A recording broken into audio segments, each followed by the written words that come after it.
Article 15 कहता है कि किसी भी तरह का भेदभाव होना है। रोकिए इसे मेरे साथ। नमस्कार, स्वागत है आपका TGN पर। आज हम बात करेंगे हमारे संविधान के उस अनुच्छेद की जिसने भारत को समानता की नींव दी। जी हाँ, बात हो रही है अनुच्छेद 15 की। संविधान का अनुच्छेद 15 हमें यह अधिकार देता है कि हमारे साथ धर्म, जाति, लिंग, जन्म स्थान या किसी अन्य आधार पर भेदभाव ना किया जाए। चलिए एक एक कर समझते हैं इसके सबसे अहम हिस्से को। आर्टिकल 15A कहता है, राज्य किसी नागरिक के विरुद्ध केवल धर्म, जाति, जातीयता, लिंग, जन्म स्थान या इनमें से किसी के आधार पर भेदभाव नहीं करेगा। मतलब साफ है, सरकार या कोई सरकारी संस्था किसी को इन आधारों पर अलग नहीं कर सकती। अब आते हैं आर्टिकल B पर। यह सिर्फ सरकार ही नहीं बल्कि निजी संस्थानों और व्यक्तियों को भी रोकता है।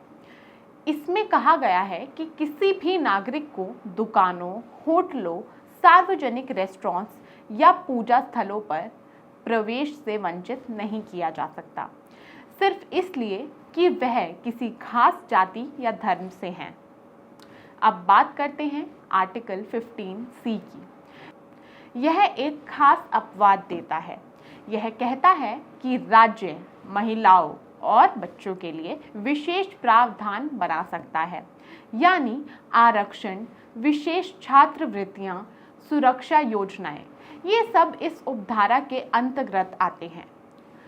1951 में संविधान में एक और ज़रूरी जोड़ हुआ, जो था आर्टिकल 15D का। इसमें कहा गया कि राज्य सामाजिक और शैक्षिक रूप से पिछड़े वर्गों या अनुसूचित जातियों और जनजातियों के लिए विशेष व्यवस्था कर सकता है।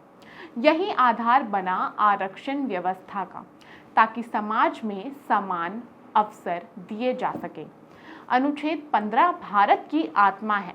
यह न सिर्फ कानून की भाषा में समानता की बात करता है, बल्कि समाज में समानता को सच में लाने की कोशिश करता है।